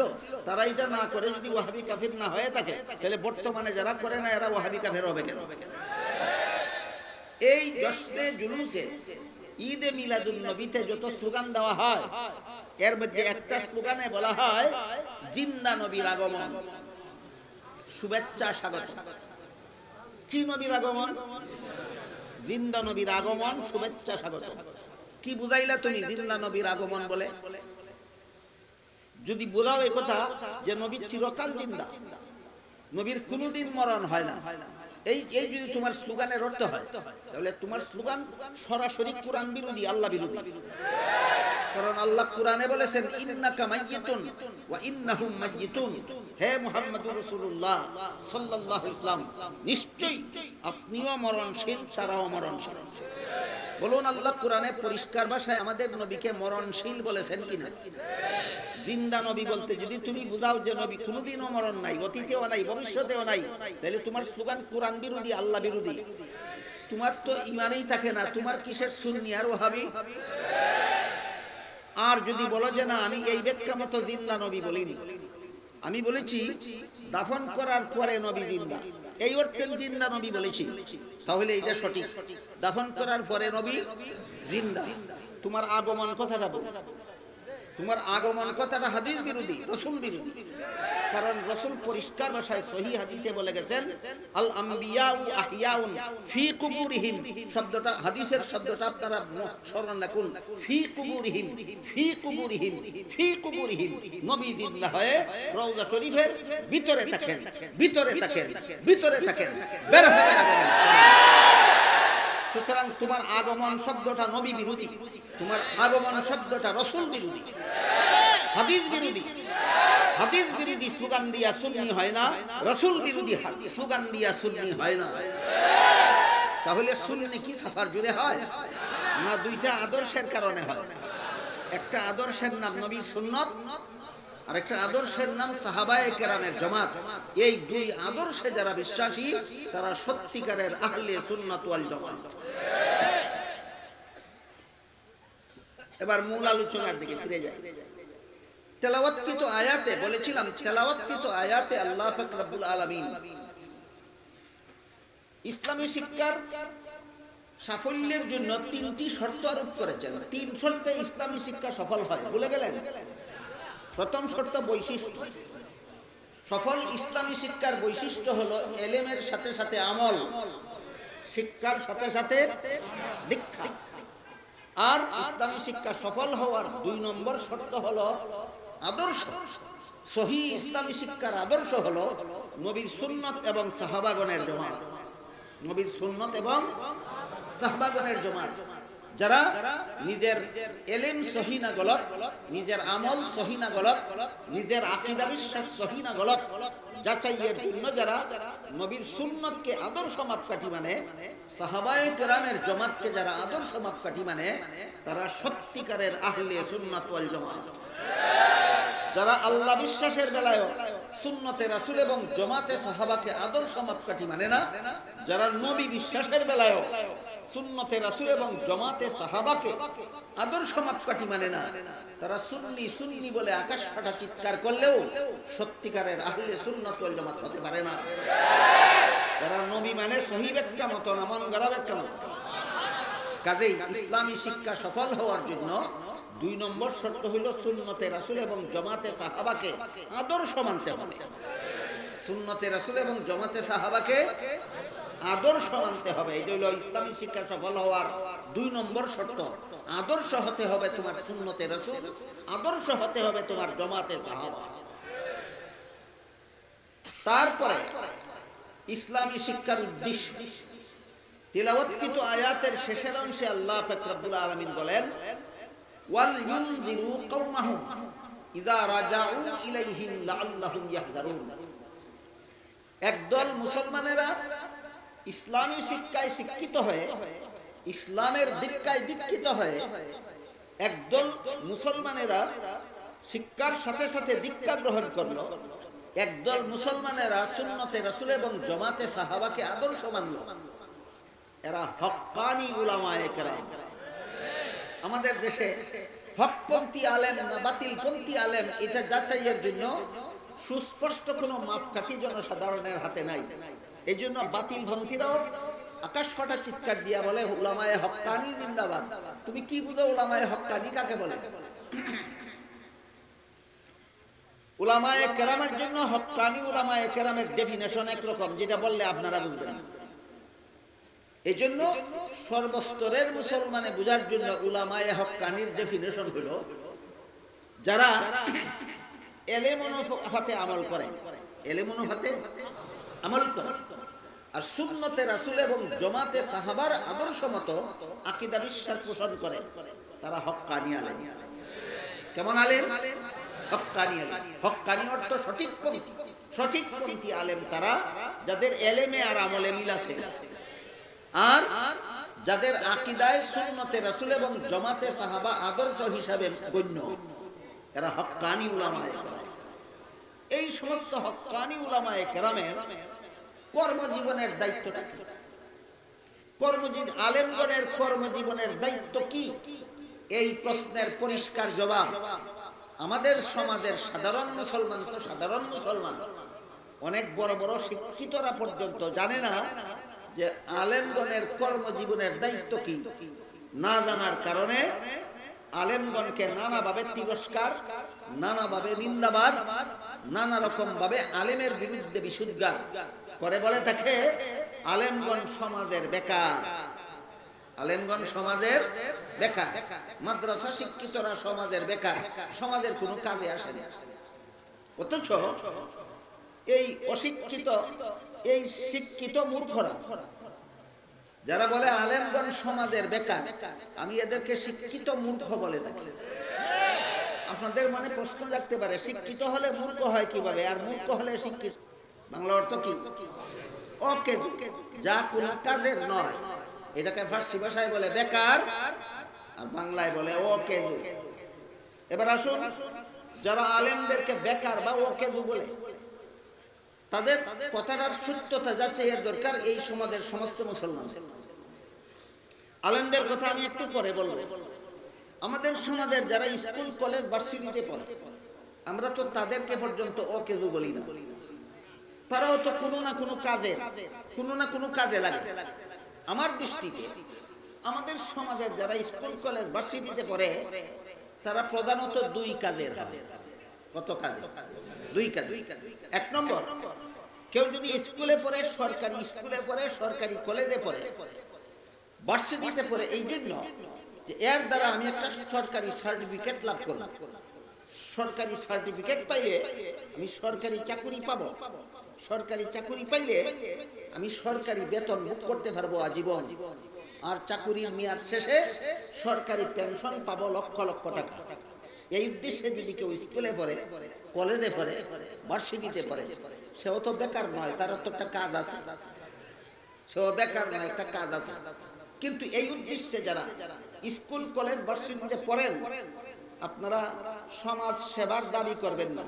এটার নাম সমাজ সেবা নয়, যে আমার সার্টিফিকেট দ্বারা সরকারি চাকরি পাবো, আর চাকরির বিনিময়ে আমি বেতন পাবো, এই বেতনের দ্বারা আমি সারা জীবন ভর লালিত পালিত হব। এটাকে সমাজ সেবা বলে না, এটাকে বলে পেটের সেবা। বলুন, এটা সমাজ সেবা না পেটের সেবা? পেটের সেবা। মাদ্রাসায় পেটের সেবার কোনো লেখাপড়া নাই, মাদ্রাসায় পেটের সেবার কোনো লেখাপড়া নাই। তারপরে আসলে আর কেউ যদি সমাজের কোন মুসলমানের সন্তান যদি স্কুল কলেজ ভার্সিটিতে পড়ে, জীবনভর সরকারি বেতন ভোগ করার জন্য নয়, বরং সমাজের সেবার উদ্দেশ্যে। সমাজের সেবা কিভাবে? যদি উদ্দেশ্য এই হয় যে আমি মেডিকেল কলেজে লেখাপড়া করে ডাক্তার হব, ডাক্তার হয়ে আমি রোগীদের চিকিৎসা করব, আমার চিকিৎসায় রোগীরা সুস্থ হয়ে দুনিয়াতে শান্তিতে জীবন যাপন করবে, তাহলে এটা পেটের সেবা হইল না সমাজের সেবা হইল? সমাজের সেবা। আজকের মতো একটি মাত্র উদাহরণ দিলাম। মেডিকেল কলেজে লেখাপড়া করে যে মুসলমানের সন্তান ডাক্তার হলেন, তার উদ্দেশ্য যদি, লেখাপড়ার উদ্দেশ্য যদি এটাই হয় যে আমার চিকিৎসায় রোগীরা সুস্থ হয়ে শান্তির জীবন যাপন করবে, অবশ্যই তার লেখাপড়ার উদ্দেশ্য পেটের সেবা নয়, যা সমাজের সেবা। তার এই সেবার দ্বারা সমাজের মানুষ দুনিয়ার ক্ষণস্থায়ী জীবনে উপকৃত হতে পারে। তার সেবার দ্বারা সমাজের মানুষ দুনিয়ার ক্ষণস্থায়ী জীবনে উপকৃত হতে পারে। মাদ্রাসায় যে লেখাপড়া করা হয়, এই লেখাপড়ার উদ্দেশ্য শুধুমাত্র ক্ষণস্থায়ী জীবনের উপকারিতা নয়, মাদ্রাসা শিক্ষার একমাত্র উদ্দেশ্য হলো পরকালের চিরস্থায়ী জীবনের উপকারিতা। এই জন্য আল্লাহ বলেন, ওয়াল ইউনজিরু কওমাহুম, হে মাদ্রাসা শিক্ষিত আলেমগণ, জেনে নাও পরিষ্কার ভাষায় তোমাদের কর্মজীবনের দায়িত্ব কি। তোমাদের কর্মজীবনের দায়িত্ব হলো গোটা মানব জাতিকে পরকালে জাহান্নাম থেকে বাঁচার পথ দেখাও। পরকালে জাহান্নাম থেকে বাঁচার পথ দেখালেন একজন আলেম। এই পথে পরিচালিত হয়ে একজন সাধারণ মুসলমান পরকালের চিরস্থায়ী জীবনে জাহান্নাম থেকে রক্ষা পেল। ক্ষণস্থায়ী জীবনের উপকারিতা না চিরস্থায়ী জীবনের উপকারিতা? তাহলে মেডিকেল কলেজে পড়ে যিনি ডাক্তার হলেন, ইনিও সমাজ সেবক। মাদ্রাসায় লেখাপড়া করে যিনি আলেম হলেন, তিনিও সমাজের সেবক। ডাক্তার সাহেবের সমাজের সেবাটা হলো ক্ষুদ্রতম সেবা, আর আলেমদের সমাজ সেবা হলো বৃহত্তম সেবা। দুই দলের দুই সেবার পার্থক্য কি আমি আপনাদেরকে বুঝাতে পারলাম? না বুঝে থাকলে একটি উদাহরণ দিচ্ছি, শুনুন। হযরত মুসা আলাইহিস সালাম আল্লাহর কাছে আবেদন করলেন, হে আল্লাহ, আমি নবী হিসাবে আমাকে কোন স্পেশাল জিকির শিক্ষা দিন। কেমন জিকির? স্পেশাল। আমি আলেম হিসাবে, আমি নবী হিসাবে আমার স্পেশাল কোন জিকির শিক্ষা দিন। আল্লাহ মুসা আলাইহিস সালামকে বলেন, আপনি লা ইলাহা ইল্লাল্লাহ জিকির করুন। কি জিকির? লা ইলাহা ইল্লাল্লাহ জিকির করুন। মুসা নবী বললেন, হে আল্লাহ, লা ইলাহা ইল্লাল্লাহ তো সমস্ত মুমিন মুসলমানের জিকির, আমি নবী হিসাবে স্পেশাল জিকিরটা কি পেলাম? তখন আল্লাহ জবাবে বলেন, হে মুসা আলাইহিস সালাম, 7 আসমান 7 জমিন যদি এক পাল্লায় তোলা হয়, আর আমার কলেমা লা ইলাহা ইল্লাল্লাহ যদি আরেক পাল্লায় তোলা হয়, তাহলে 7 আসমান 7 জমিনের পাল্লা হালকা হয়ে লা ইলাহা ইল্লাল্লাহর পাল্লা ভারী হয়। আপনাদের বোঝা দরকার কিভাবে। এবার শুনুন কিভাবে। ধরুন এক ব্যক্তি যদি 7 আসমান 7 জমিনের মালিক হয়ে যায়, শুধু লা ইলাহা ইল্লাল্লাহ বিশ্বাস করে না, শুধু লা ইলাহা ইল্লাল্লাহ বিশ্বাস করে না, সে 7 জমিনের মালিক, 7 আসমানের মালিক, চিরস্থায়ী জাহান্নাম থেকে বাঁচতে পারবে? বাঁচতে পারবে না। আরেক ব্যক্তি যদি 7 টাকারও মালিক না হয়, কিন্তু লা ইলাহা ইল্লাল্লাহ বিশ্বাস করে, সে চিরস্থায়ী জাহান্নাম থেকে বাঁচতে পারবে কিনা? তাহলে আপনারা এবার বলুন, 7 আসমান 7 জমিনের মূল্য বেশি না লা ইলাহা ইল্লাল্লাহর মূল্য বেশি? মুসা নবীর ঘটনা বুঝে থাকলে এবার বলুন তো, একজন মাদ্রাসা শিক্ষিত আলেম একেবারে সবচেয়ে ছোট্ট যেই সেবাটা করেন, সেটা হলো সমাজের মুসলমানের কলিজার টুকরা ছেলে মেয়েদেরকে লা ইলাহা ইল্লাল্লাহ শিক্ষা দেন। কি শিক্ষা দেন? লা ইলাহা ইল্লাল্লাহ শিক্ষা দেন। বরং এরও আগে আরেকটা শিক্ষা দেন। সেটা কি? স্মরণ রাখবেন, সমস্ত ইসলামী শিক্ষার প্রথম সবক, সমস্ত ইসলামী শিক্ষার প্রথম সবক বিসমিল্লাহির রহমানির রহিম। সমস্ত ইসলামী শিক্ষার প্রথম সবক বিসমিল্লাহির রহমানির রহিম। এই বিসমিল্লাহির রহমানির রহিমের শিক্ষার দ্বারা কি হয়? হযরত মুসা আলাইহিস সালামের একটি ঘটনা আল্লামা ইমাম ফখরুদ্দিন রাজি রাহমাতুল্লাহি আলাইহি পৃথিবীর বিখ্যাত তাফসীরের কিতাব তাফসীরে কাশফে লিখেছেন। কোন কিতাব? তাফসীরে কাশফ নয়, তাফসীরে কবির। তাফসীরে কবিরে আল্লামা ইমাম ফখরুদ্দিন রাজি রাহমাতুল্লাহি আলাইহি পৃথিবীর বিখ্যাত তাফসীরের কিতাব তাফসীরে কবিরে হযরত মুসা আলাইহিস সালাম একটি ঘটনা লেখেছেন। কি ঘটনা? মুসা আলাইহিস সালাম রাস্তা দিয়ে যাচ্ছিলেন, দেখতে পেলেন একটি কবরের বাসিন্দার আযাব হচ্ছে, সে মহাবিপদে আছে। নবী রাসূলগণ আল্লাহ কবরের অবস্থা দেখে নবী রাসূলগণকে অনেক সময় আল্লাহ কবরের অবস্থা অবগত করে দেন। মুসা আলাইহিস সালাম দেখতে পেলেন এক কবরের বাসিন্দার আযাব হচ্ছে, সে মস্ত বড় বিপদে আছে। আবার ফিরার পথে সেই রাস্তায় যখন আসলেন, দেখলেন এই মুর্দার কবরের আযাব বন্ধ হয়ে গেছে, সে সুখে শান্তিতে আছে। যাওয়ার সময় দেখলেন আযাব হচ্ছে, ফিরার পথে দেখলেন আযাব বন্ধ। মুসা নবী কবরবাসীটাকে জিজ্ঞাসা করলেন, আমি যাওয়ার পথে দেখলাম তোমার আযাব হচ্ছে, তুমি বিপদে আছো, ফিরার পথে দেখলাম তোমার আযাব বন্ধ হয়ে গেছে, তুমি সুখে আছো, তোমার কবরের আযাব বন্ধ হলো কিভাবে? লোকটা জবাব দিল, ওগো আল্লাহর নবী, আমি আমার মরণকালে আমার বিবিকে গর্ভবতী অবস্থায় দুনিয়াতে রেখে এসেছি। কি অবস্থায়? আমার মরণের পরে আমার বিবির গর্ভ থেকে একটা সন্তান জন্ম হয়েছিল। সেই সন্তানটাকে আজকে মাদ্রাসায় ভর্তি করা হলো ইসলামী শিক্ষার জন্য। কিসের জন্য? ইসলামী শিক্ষার জন্য। মাদ্রাসার শিক্ষক আমার সেই এতিম বাচ্চাকে আজকে প্রথম সবক শিক্ষা দিলেন, বিসমিল্লাহির রহমানির রহিম। উস্তাদ বললেন, তুমি আমার সাথে বলো বিসমিল্লাহির রহমানির রহিম। তখন আমার এতিম বাচ্চাটা উস্তাদের সাথে যখন বলল বিসমিল্লাহির রহমানির রহিম, সাথে সাথে আল্লাহ হুকুম দিলেন, আমার কবরে যে ফেরেশতা আযাব দিতেছিল, সেই আযাবের ফেরেশতাকে আল্লাহ হুকুম দিলেন, এই ফেরেশতা থামো, এই লোকের বাচ্চা আমাকে রহমান বলেছে, এই লোকের বাচ্চা আমাকে রহিম বলেছে। যার বাচ্চা আমাকে রহমান বলতেছে, যার বাচ্চা আমাকে রহিম বলতেছে, তাকে আযাব দিলে আমি আর রহমান রইলাম কোথায়? তাকে আযাব দিলে আমি রহিম রইলাম কোথায়? আল্লাহর এই হুকুমের কারণে আমার এতিম বাচ্চা মাদ্রাসার প্রথম সবক বিসমিল্লাহির রহমানির রহিম পড়ার কারণে আমার কবরের আযাব বন্ধ হয়ে গেছে। এই হলো মাদ্রাসা শিক্ষার প্রথম সবকের সুফল। মাদ্রাসা শিক্ষার কোন সবকের সুফল? মাত্র বিসমিল্লাহির রহমানির রহিমের সুফল। তাহলে 30 পারা কোরআনের সুফল কি পরিমাণ হতে পারে? লক্ষ লক্ষ হাদিসের সুফল কি হতে পারে? আমি যে কথা আপনাদেরকে বলতে চাচ্ছিলাম সেটা হলো, মাদ্রাসা পড়ুয়া একজন আলেম আপনার বাচ্চাকে শুধু বিসমিল্লাহির রহমানির রহিম পড়াইলেন, আপনি মুর্দা হয়ে থাকলে এর উসিলায় আপনার কবরের আযাব মাফ হয়ে গেল। মাদ্রাসা পড়ুয়া একজন আলেম আপনার ছেলেকে আপনার মেয়েকে শুধু লা ইলাহা ইল্লাল্লাহ পড়াইলেন, যার কারণে সে চিরকালের জন্য জাহান্নামের শাস্তি থেকে মুক্ত হয়ে গেল। আরেকজন মুসলমানের সন্তান মেডিকেল কলেজে লেখাপড়া করে ডাক্তার হয়ে শত শত রোগীর চিকিৎসা করলেন, রোগীরা সুস্থ হয়ে দুনিয়ার ক্ষণস্থায়ী জীবনে সুখে শান্তিতে জীবন যাপন করলো। আর আলেমের শিক্ষা দেওয়া বিসমিল্লাহর কারণে সন্তানের মা বাপের কবরের আযাব মাফ হইয়া গেল। আলেমের শিক্ষার কারণে আপনার সন্তান লা ইলাহা ইল্লাল্লাহ শিক্ষার কারণে চিরস্থায়ী জাহান্নামের আযাব থেকে মুক্ত হয়ে গেল। কোনটা ক্ষুদ্রতম সেবা আর কোনটা বৃহত্তম সেবা? বুঝে থাকলে বলুন, স্কুল কলেজ ভার্সিটি যদি আপনি সেবার জন্য পড়েন, আপনার সেবার উপকারিতা দুনিয়ার ক্ষণস্থায়ী জীবনে। আর মাদ্রাসা পড়ুয়ারা যে মানব সেবা করে, সেই সেবার উপকারিতা পরকালের চিরস্থায়ী জীবনে। এই জন্য স্কুল কলেজ ভার্সিটিতে সেবার জন্য পড়লেও সেটা ক্ষুদ্রতম সেবা, আর মাদ্রাসা পড়ুয়াদের সেবা হলো বৃহত্তম সেবা। এবার এই দুই সেবার আরেকটা পার্থক্য শুনুন।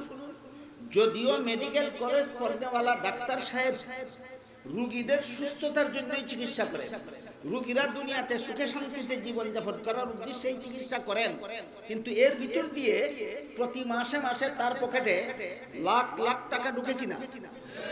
মাসে মাসে লাখ লাখ টাকা পেয়ে ক্ষুদ্রতম সেবা, এটা অত্যন্ত প্রশংসার ব্যাপার না? পেটে পাথর বেঁধে মাত্র 4000, 5000, 7000 টাকা মাসিক বেতন পেয়ে যার দ্বারা সংসার চলে না, এর দ্বারা পরকালের চিরস্থায়ী জীবনের বৃহত্তম সেবা করা সহজ ব্যাপার নয়। ক্ষুদ্রতম সেবা করেন আপনারা লক্ষ লক্ষ টাকার বিনিময়ে, আর আমরা বৃহত্তম সেবা করি লক্ষ লক্ষ নয়। যে পরিমাণ ভাতা দেওয়া হয়, এর দ্বারা আমার বিবির শাড়ি কিনা হয় না, এর দ্বারা আমার বাচ্চার পেটের ভাত জোগাড় হয় না। এইভাবে পেটে পাথর বেঁধে মানব জাতির বৃহত্তম সেবা করে যাচ্ছেন মাদ্রাসা শিক্ষিত আলেমগণ। কেন? আল্লাহ নির্দেশ দিয়ে বলেন, ওয়াল ইউনজিরু কওমাহুম, হে আলেমগণ, তোমাদের কর্মজীবনের দায়িত্বই হলো গোটা জাতিকে জাহান্নাম থেকে বাঁচার ব্যবস্থা করা। সুতরাং মাদ্রাসা শিক্ষার উদ্দেশ্য পেটের সেবা না ক্ষুদ্রতম সেবা না বৃহত্তম সেবা? জাতির এই বৃহত্তম সেবা করনেওয়ালা একদল হক্কানি উলামায়ে কেরাম, নায়েবে নবী, ওয়ারাসাতুল আম্বিয়া তৈরি করা মাদ্রাসা শিক্ষার উদ্দেশ্য। মাদ্রাসা শিক্ষার উদ্দেশ্য তিনটা জিনিস পরিষ্কার হলো: মাদ্রাসা শিক্ষার বৈশিষ্ট্য, মাদ্রাসা শিক্ষার আদর্শ, মাদ্রাসা শিক্ষার উদ্দেশ্য। মাদ্রাসা শিক্ষার বৈশিষ্ট্য হইল এলেম অনুভূতি আমল। মাদ্রাসা শিক্ষার আদর্শ হইল নবীর সুন্নাত আর সাহাবায়ে কেরামের জামাত।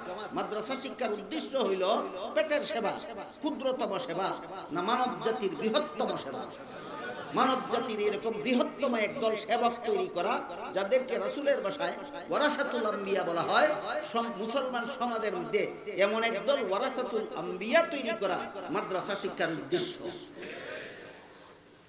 মাদ্রাসার সফল মাদ্রাসা শিক্ষার বৈশিষ্ট্য, আদর্শ, উদ্দেশ্য কি আমি আপনাদের বুঝাতে পারলাম? বুঝতে পেরেছেন? সফল মাদ্রাসা শিক্ষার বৈশিষ্ট্য হলো এলেম অনুভূতি আমল।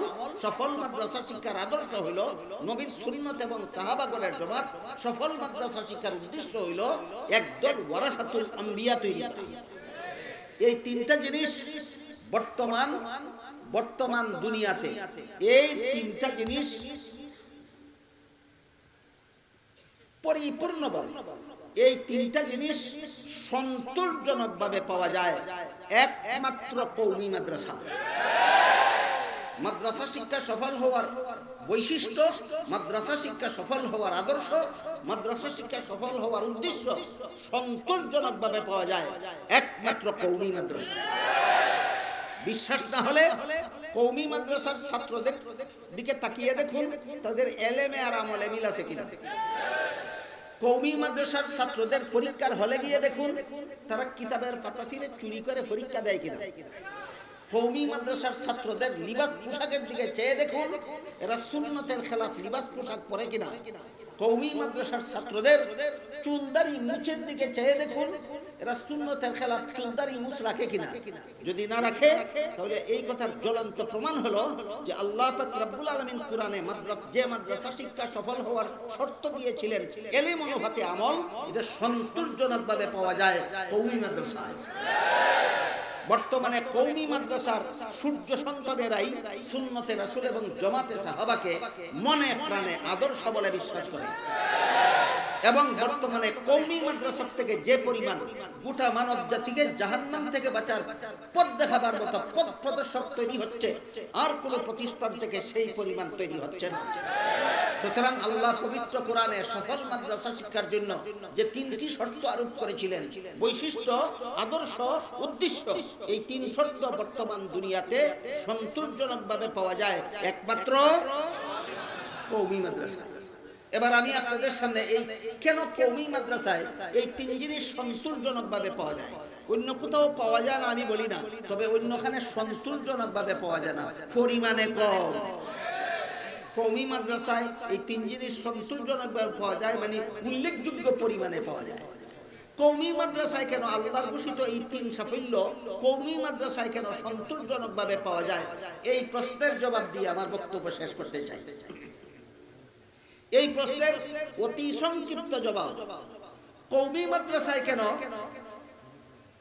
শিক্ষার সাথে সাথে দীক্ষা সন্তোষজনকভাবে কেন পাওয়া যায়। কওমি মাদ্রাসায় সুন্নতে রাসূলের সাথে জামাতে সাহাবাকে আদর্শ মানা সন্তোষজনকভাবে কেন পাওয়া যায়। একদল সত্যিকারের নায়েবে নবী ওয়ারাসাতুল আম্বিয়া কওমি মাদ্রাসায় সন্তোষজনকভাবে কেন উৎপাদন হয়, এই কথার অতি সংক্ষিপ্ত জবাব হলো এই কওমি মাদ্রাসা মুহাম্মদুর রাসূলুল্লাহর প্রতিষ্ঠিত মাদ্রাসা। কওমি মাদ্রাসা মুহাম্মদুর রাসূলুল্লাহর প্রতিষ্ঠিত মাদ্রাসা। আপনাদের মনে প্রশ্ন জাগা দরকার যে মুহাম্মদুর রাসূলুল্লাহ দুনিয়া থেকে বিদায় হয়ে গেছেন প্রায় ১৫০০ বছর আগে। মুহাম্মদুর রাসূলুল্লাহ দুনিয়া থেকে বিদায় হয়ে গেছেন প্রায় ১৫০০ বছর আগে।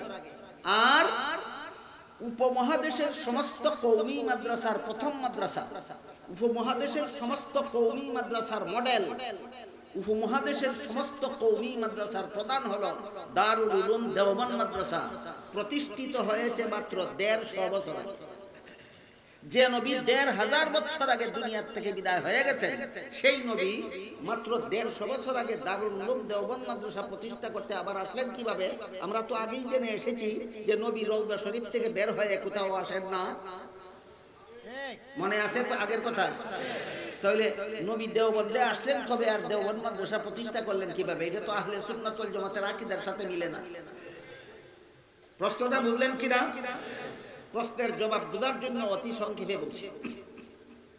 আমাদের বাংলাদেশ, ভারত, পাকিস্তান এই তিন দেশের সমন্বিত নাম ভারত উপমহাদেশ। তিন দেশের সমষ্টিগত নাম উপমহাদেশ। কি নাম? উপমহাদেশ। উপমহাদেশের ইতিহাসে তিন প্রকার মাদ্রাসা শিক্ষার বিবরণ পাওয়া যায়। এক প্রকার মাদ্রাসা ছিল না কওমি না সরকারি, ওগুলি ছিল স্বয়ং সম্পূর্ণ মাদ্রাসা। ওগুলি ছিল স্বয়ং সম্পূর্ণ মাদ্রাসা। বাংলাদেশের স্বাধীনতার আগে, পাকিস্তানের স্বাধীনতার আগে সমস্ত ভারত উপমহাদেশ প্রায় ২০০ বছর শাসন করেছিল ইংরেজরা। ২০০ বছর শাসন করেছিল কারা? ইংরেজরা। ইংরেজরা আমাদের উপমহাদেশের শাসন ক্ষমতা জবরদখল করে নেওয়ার আগে, ডাকাতি করে ছিনিয়ে নেওয়ার আগে এই সমস্ত উপমহাদেশ শাসন করত মুসলমানেরা। ওই সমস্ত মুসলমান শাসনকর্তাদের একজনের নাম ছিল বাদশাহ আলমগীর। বাদশাহ আলমগীর। এই বাদশাহ আলমগীর এবং তার বংশের লোকেরা যখন উপমহাদেশ শাসন করত, তাদের বংশের নাম ছিল মুঘল বংশ। কি বংশ? মুঘল বংশ। মুঘল বংশের মুসলিম শাসকদের শাসিত উপমহাদেশে প্রায় ১২ লক্ষ মাদ্রাসা ছিল। কি পরিমাণ মাদ্রাসা ছিল? ১২ লক্ষ মাদ্রাসা ছিল। সমস্ত মাদ্রাসার নামে ওয়াকফকৃত সম্পত্তি ছিল। ওয়াকফ সম্পত্তির আয়ের দ্বারাই মাদ্রাসার সারা বছরের ব্যয়ভার পরিচালিত। ইংরেজরা মাদ্রাসা দখল করার, দেশের শাসন ক্ষমতা জবরদখল করার সাথে সাথে ১২ লক্ষ মাদ্রাসার ওয়াকফ সম্পত্তি বাজেয়াপ্ত করে নিয়ে। ইংরেজরা মাদ্রাসাগুলির সম্পত্তি জবরদখল করে নেওয়ার কারণে অটোমেটিকলি ১২ লক্ষ মাদ্রাসা বন্ধ হয়ে গেল। ১২ লক্ষ মাদ্রাসা বন্ধ হয়ে গেল। তখন কলিকাতা এলাকার মুসলমানেরা, মুল্লা মাজুদ্দিন রহমতুল্লাহি আলাইহি তখন কলিকাতার বাসিন্দা ছিলেন, ভারতের বিখ্যাত আলেম এবং বুজুর্গ ছিলেন। কলিকাতা এলাকার মুসলমানেরা সেই বিখ্যাত বুজুর্গ আলেম মুল্লা মাজুদ্দিনের মাধ্যমে ইংরেজ সরকারের কাছে আবেদন পেশ করলেন যে তোমরা আমাদের লক্ষ লক্ষ মাদ্রাসা বন্ধ করে দিয়েছো, অন্তত কলিকাতা শহরে সরকারি খরচে একটি মাদ্রাসা প্রতিষ্ঠা করে দাও যা সরকারি খরচে পরিচালিত হবে। এই দরখাস্ত মঞ্জুর করে লর্ড ওয়ারেন হেস্টিংস ১৭৮১ খ্রিস্টাব্দে কলিকাতা একটা মাদ্রাসা প্রতিষ্ঠা করে দিল, নাম দিল কলিকাতা আলিয়া মাদ্রাসা। এখান থেকে উপমহাদেশের আলিয়া মাদ্রাসার ইতিহাস শুরু হয়। এখান থেকে উপমহাদেশে কোন মাদ্রাসার ইতিহাস শুরু হয়? এই যে উপমহাদেশের দ্বিতীয় প্রকার মাদ্রাসা। প্রথম প্রকারের মাদ্রাসা ইংরেজদের আগমনের সাথে সাথে বন্ধ হয়ে গেছে। ওইগুলি কওমিও ছিল না, ওইগুলি সরকারিও ছিল না, ওইগুলি স্বয়ং সম্পূর্ণ ছিল। বর্তমানে উপমহাদেশে দুই রকম মাদ্রাসা আছে। এক রকম মাদ্রাসা সরকারি খরচে চলে, এগুলিকে সরকারি মাদ্রাসা বলে। আরেক রকম মাদ্রাসা কওম বা জনগণের খরচে চলে, এই জন্য এগুলিকে কওমি মাদ্রাসা বলে। কিন্তু ওই ১২ লক্ষ মাদ্রাসা না সরকারি ছিল না কওমি ছিল। সরকারও খরচ বহন করতে হতো না, কওমেও খরচ বহন করতে হতো না। মাদ্রাসার নিজস্ব সম্পদের দ্বারা মাদ্রাসার খরচ চলত। ইংরেজ সরকারের দখল করার পর থেকে এগুলি বন্ধ হয়ে গেল। ১৭৮১ খ্রিস্টাব্দে Lord Warren Hastings Calcutta Aliah Madrasa প্রতিষ্ঠা করে দিল। ১৯৪৭ সালে পাকিস্তান স্বাধীন হওয়ার পর আলিয়া মাদ্রাসা পড়ে গেল হিন্দুস্তানে। আবার নতুন ভাবে আন্দোলন করে ১৯৪৭ সালের পর কলিকাতা আলিয়া মাদ্রাসাকে ঢাকায় স্থানান্তরিত করা হয় এবং নামের মধ্যে সামান্য পরিবর্তন সাধন করে কলিকাতা আলিয়া মাদ্রাসার জায়গায় নাম রাখা হয় ঢাকা আলিয়া মাদ্রাসা। এটি বর্তমানে ঢাকার বক্সিবাজারে দাঁড়িয়ে আছে। বুঝে থাকতে, ইতিহাস বুঝে থাকতে বলুন, বর্তমানে যে ঢাকা আলিয়া মাদ্রাসা নামে প্রতিষ্ঠানটি দাঁড়িয়ে আছে, এটা কি ঢাকার প্রতিষ্ঠিত না কলিকাতার থেকে স্থানান্তরিত? কলিকাতার থেকে স্থানান্তরিত এই ঢাকা আলিয়া মাদ্রাসা। এরপর থেকে এই সরকারি মাদ্রাসার অনুসরণে উপমহাদেশে যত মাদ্রাসা প্রতিষ্ঠিত হয় সবগুলিকে হয়তো আলিয়া মাদ্রাসা বলা হয় আর না হয় সরকারি মাদ্রাসা বলা হয়। আরম্ভ হলো দ্বিতীয় প্রকার মাদ্রাসার ইতিহাস। আরম্ভ হলো দ্বিতীয় প্রকার মাদ্রাসার ইতিহাস। ইংরেজ সরকারকে এই দেশ থেকে উৎখাত করে দেশের স্বাধীনতা পুনরুদ্ধার করার জন্য তৎকালীন উপমহাদেশের সর্বশ্রেষ্ঠ আলেম ছিলেন হযরত শাহ আব্দুল আজিজ মুহাদ্দিসে দেহলভী রাহমাতুল্লাহ। তিনি একটা ঐতিহাসিক বিপ্লবী ফতোয়া জারি করলেন। ইতিহাসের পাতায় তার ফতোয়াকে বিপ্লবী ফতোয়া বলা হয়েছে। কেন? তিনি তার ফতোয়ায় বলেছিলেন দেশের স্বাধীনতা উদ্ধার করার জন্য ইংরেজের বিরুদ্ধে জিহাদ না করে কোনো মুসলমানের জন্য বেঁচে থাকা হালাল নয়। শাহ আব্দুল আজিজের ফতোয়ার কারণে 10 কোটি মুসলমান স্বাধীনতা যুদ্ধে অংশগ্রহণ করে, 10 কোটি মুসলমানের সাথে 30 কোটি অমুসলমান হিন্দুরাও স্বাধীনতা যুদ্ধে অংশগ্রহণ করে। এই স্বাধীনতা যুদ্ধের ফলে 1947 সালে ব্রিটিশ থেকে এই উপমহাদেশ স্বাধীন হয়, আলাদা হয়। হিন্দুদের জন্য আলাদা অংশ হিন্দুস্তান নামে, আর মুসলমানদের জন্য আলাদা অংশ স্বাধীন হয় পাকিস্তান নামে। ইতিমধ্যে ঘটনা আরেকটা ঘটেছে। শাহ আব্দুল আজিজের ফতোয়ার কারণে যেহেতু সমস্ত মুসলমান ইংরেজ সরকারের বিরুদ্ধে মুক্তিযুদ্ধে অংশগ্রহণ করেছে, তাই কলিকাতা আলিয়া মাদ্রাসা পড়ুয়া ছাত্র শিক্ষক সবাই সরকারের বিরুদ্ধে যুদ্ধে অংশগ্রহণ করেছে। ইংরেজ সরকার দেখলো আমাদের খরচে প্রতিষ্ঠিত মাদ্রাসা, আমাদের খরচে পরিচালিত মাদ্রাসা, এখানে লেখাপড়া করে আবার আমাদের বিরুদ্ধে যুদ্ধ করে এই মাদ্রাসাটাকে 12টা দিয়ে দাও। যে ইংরেজ সরকার আলিয়া মাদ্রাসা প্রতিষ্ঠা করেছিল, সেই ইংরেজ সরকার আলিয়া মাদ্রাসাকে 12টা বাজাবার জন্য বহুমুখী চক্রান্ত শুরু করে দিল। সেই চক্রান্তের ইতিহাস কয়েক শতাব্দীর ইতিহাস, কয়েক মিনিটে আমি বলতে পারতেছি না, অতি সংক্ষেপে বলছি শুনুন। কলিকাতা আলিয়া মাদ্রাসায় প্রথম দিকে হাদিসের মিশকাত শরীফ পাঠ্য তালিকাভুক্ত ছিল, তাফসীরের বাইজাবি শরীফ পাঠ্য তালিকাভুক্ত ছিল, কিন্তু আলিয়া মাদ্রাসা পড়ুয়া ছাত্র শিক্ষকরা ইংরেজদের বিরুদ্ধে মুক্তিযুদ্ধে অংশগ্রহণ করার কারণে কলিকাতা আলিয়া মাদ্রাসা থেকে হাদিসের কিতাব রহিত করে দিল, এখানে পাঠ্য তালিকা থেকে তাফসীরের কিতাব রহিত করে দিল। এই গেল একটা চক্রান্ত। 2 নম্বর চক্রান্ত, আইন পাশ করে দিল যারা মাদ্রাসা শিক্ষিতরা সরকারের কাছে অশিক্ষিত বলে গণ্য হবে। এই আইন পাশ করার মাধ্যমে মাদ্রাসা কলিকাতা আলিয়া মাদ্রাসার আলেমদেরকে অশিক্ষিত সাব্যস্ত করে দিল। 3 নম্বর ব্যবস্থা গ্রহণ করল। 1863 খ্রিস্টাব্দ থেকে 1866 খ্রিস্টাব্দ পর্যন্ত 3 বছরের ভিতরে 14,000 উলামায়ে কেরামকে ফাঁসি কাস্টে ঝুলিয়ে দিল। কারণ স্বাধীনতা যুদ্ধের নেতৃত্ব দিচ্ছিলেন একমাত্র আলেম সমাজ। স্বাধীনতা যুদ্ধের নেতৃত্ব দিচ্ছিলেন কারা? আলেম সমাজ। এই জন্য 3 বছরের ভিতরে 14,000 আলেমকে ফাঁসি দিয়ে দিল। এই সমস্ত পরিস্থিতির কারণে যে ইংরেজ সরকার আলিয়া মাদ্রাসা প্রতিষ্ঠা করে দিয়েছিল, সেই ইংরেজ সরকার আলিয়া মাদ্রাসাকে যখন হাতের খেলার পুতুলে পরিণত করল, তখন ওই মুক্তিযোদ্ধাদের একজন সেনাপতি ছিলেন আল্লামা কাসিম নানতুবি রহমাতুল্লাহি আলাইহি। কাসিম নানতুবি চিন্তা করলেন, যে সরকারে মাদ্রাসা প্রতিষ্ঠা করে দিল, যে সরকারি খরচে মাদ্রাসা চলে, এই সরকার যেহেতু মাদ্রাসাকে নিয়ে সিনিমিনি খেলে, কাজে আর সরকারি মাদ্রাসা নয়, এবার কওম বা জনগণের আর্থিক সহযোগিতায় নতুন শিক্ষা ব্যবস্থা চালু করতে হবে। এই চিন্তা ভাবনা করে আল্লামা কাসিম নানতুবি রহমাতুল্লাহি আলাইহি 1866 খ্রিস্টাব্দে উপমহাদেশের সমস্ত কওমি মাদ্রাসার প্রথম মাদ্রাসা দারুল উলুম দেওবন্দ মাদ্রাসা প্রতিষ্ঠা করেন। কাসিম নানতুবির অনুষঙ্গী ছিলেন কয়েকজনের মধ্যে একজনের নাম ছিল মৌলানা রফিউদ্দিন রহমাতুল্লাহ আলাইহি। মৌলানা রফিউদ্দিন তারা পরিকল্পনা গ্রহণ করছেন আর সরকারি মাদ্রাসা নয়, এবার কওমি মাদ্রাসা প্রতিষ্ঠিত হবে। এই পরিকল্পনা গ্রহণ করার পর কাসিম নানতুবির অনুষঙ্গী মৌলানা রফিউদ্দিন স্বপ্নে দেখেন মুহাম্মদুর রাসূলুল্লাহ সাল্লাল্লাহু আলাইহি ওয়াসাল্লাম বলতেছেন, তোমাদের পরিকল্পিত মাদ্রাসার ঘর আমার হাতের লাঠির দ্বারা অঙ্কিত রেখায় রেখায় নির্মাণ করবে। এই বলে আল্লাহ রাসূল স্বপ্ন যুগে ভারতের উত্তরপ্রদেশের দেওবন্দ নামক জনপদে এক জায়গায় নিজের হাতের লাঠি মুবারক দ্বারা রেখা অঙ্কন করে দিয়ে বললেন, তোমাদের পরিকল্পিত কওমি মাদ্রাসা আমার লাঠির দ্বারা অঙ্কিত রেখায় রেখায় নির্মাণ করবা। স্বপ্নের কথা ঘুম ভাঙার পরে বাস্তবেও রাসূলের হাতের লাঠির দ্বারা স্বপ্ন যুগে রেখা টেনে দিয়েছিলেন, সেই রেখা বাস্তবেও জমিনে পাওয়া গেল। সেই রেখায় রেখায় উপমহাদেশ সর্বপ্রথম কওমি মাদ্রাসা দারুল উলুম দেওবন্দ মাদ্রাসা প্রতিষ্ঠিত হয়। সেই দারুল উলুম দেওবন্দ মাদ্রাসার অনুসরণে পরবর্তীতে কওম বা জনগণের সাহায্যে পরিচালিত যত মাদ্রাসা প্রতিষ্ঠিত হয়, সবগুলিকে এই কারণে কওমি মাদ্রাসা বলা হয়। বুঝে থাকলে এবার বলুন, সর্বপ্রথম কওমি মাদ্রাসার বাহ্যিক প্রতিষ্ঠাতা যদিও কাসিম নানতুবি ছিলেন, কিন্তু কার লাঠির দ্বারা অঙ্কিত রেখায় রেখায় নির্মাণ হয়েছিল? এই জন্য বলেছি কওমি মাদ্রাসায় শিক্ষার সাথে দীক্ষা সন্তোষজনকভাবে পাওয়া যায় কেন?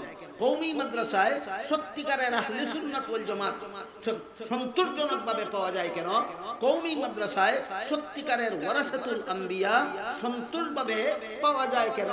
এটা মুহাম্মদুর রাসূলুল্লাহর প্রতিষ্ঠিত মাদ্রাসা। বুঝে থাকলে এবার বলুন, রসুল নিজেই এসেছিলেন দেখা ঠেলে দেওয়ার জন্য, না স্বপ্ন যুগে? সত্যযুগে দেখা হয়েছে, রসুল দেখা ঠেলে দিয়েছেন। এখানে অনেকে বলে থাকে যে দেওবন্দ মাদ্রাসার ফাউন্ডেশনের রেখা টেনে দেওয়ার জন্য যদি রসুল আসতে পারেন, তাহলে আমাদের জশ্নে জুলুসে ঈদে মিলাদুন নবীতে আসতে পারবেন না। প্রশ্নের জবাব দেওয়ার আগে আমি আপনাদের জিজ্ঞেস করতে চাই, মদিনার রওজা শরীফে শায়িত নবী দেওবন্দের জমিনে দাগ দেওয়ার জন্য যদি আসতে হয়, তাহলে এটা রাসূলের বুজুর্গি হয় না? সেখানে থেকে যদি স্বপ্ন যুগে রেখা পৌঁছে দিতে পারেন, তাহলে বুজুর্গি হয়। সুতরাং তিনি আসেননি, তিনি সেখানেই ছিলেন, স্বপ্ন যুগে পৌঁছে দিয়েছেন। এমন অলৌকিকতা নবীর জীবদ্দশায় হয়েছে। রসুলের জীবদ্দশায় দুনিয়া থেকে বিদায় হওয়ার আগে হাদিসের প্রসিদ্ধ ঘটনা আপনারা জীবনে আরো হয়তো শুনে থাকবেন। জবলে আবি কুবাইস নামক পাহাড়ের চূড়ায় দাঁড়িয়ে রাসূল করিম সাল্লাল্লাহু আলাইহি ওয়াসাল্লাম হাতের আঙ্গুল দ্বারা ইশারা করেছিলেন, আকাশের চন্দ্র দ্বিখণ্ডিত হয়ে গেছে। আজকে নতুন শুনলেন না আরো শুনেছেন? বুঝে থাকতে বলুন তো, রসুল চন্দ্রে গিয়ে রসুল চন্দ্রকে দুই টুকরা করেছিলেন না দুনিয়ার জমিনে দাঁড়িয়ে আঙ্গুলের ইশারায়? যে নবীর জমিনে দাঁড়িয়ে আঙ্গুল দ্বারা ইশারা করলে আকাশের চন্দ্র দ্বিখণ্ডিত হয়, সেই নবী রওজা শরীফে থেকে ইশারা করলে দেওবন্দের মাটিতে দাগ হতে পারে না? সুতরাং এখানেও নবী আসেননি, সেখানেও নবী আসেন না। নবী আসেন কথাটাই ভ্রান্তমতবাদ। নবী আসেন কথাটাই ভ্রান্তমতবাদ। এটা নবী রাসূল সম্পর্কে মন গড়া ব্যাখ্যা। মন গড়া ব্যাখ্যা মতে নবী মানলে আহলে সুন্নাত ওয়াল জামাত হয় না। এই হলো অতি সংক্ষিপ্ত জবাব যে কওমি মাদ্রাসায় সফল মাদ্রাসা শিক্ষার 3 গুণ সন্তোষজনকভাবে পাওয়া যায় কেন? কারণ কওমি মাদ্রাসার বাহ্যিক প্রতিষ্ঠাতা কাসিম নানতুবি হলেও কওমি মাদ্রাসার আধ্যাত্মিক প্রতিষ্ঠাতা হলেন স্বয়ং মুহাম্মদুর রাসূলুল্লাহ সাল্লাল্লাহু আলাইহি ওয়াসাল্লাম। মুহাম্মদুর রাসূলুল্লাহর লাঠির দাগের বরকতে কওমি মাদ্রাসায় ইলমের সাথে সাথে আমল পাওয়া যায়। রাসূলের লাঠির দাগের বরকতে কওমি মাদ্রাসায় সত্যিকারের আহলে সুন্নাত ওয়াল জামাত পাওয়া যায়। রাসূলের লাঠির দাগের বরকতে কওমি মাদ্রাসায় সন্তোষজনকভাবে ওয়ারাসাতুল আম্বিয়া তৈরি হয়। বুঝা থাকলে বলুন তো, কওমি মাদ্রাসার সাথে আমরা জড়িত থাকলে ভাগ্যবান, না দূরত্ব বজায় রেখে থাকলে ভাগ্যবান? আল্লাহ আপনাদের আমাদের সবাইকে এই রাসূলের প্রতিষ্ঠিত কওমি মাদ্রাসার সাথে জড়িত থেকে ভাগ্যবান হওয়ার তৌফিক দান করুন। সবাই বলুন আমিন। সুবহান রাব্বিকা রাব্বিল ইজ্জাতি আম্মা ইয়াসিফুন ওয়া সালামুন আলাল মুরসালিন ওয়ালহামদুলিল্লাহি রাব্বিল আলামিন।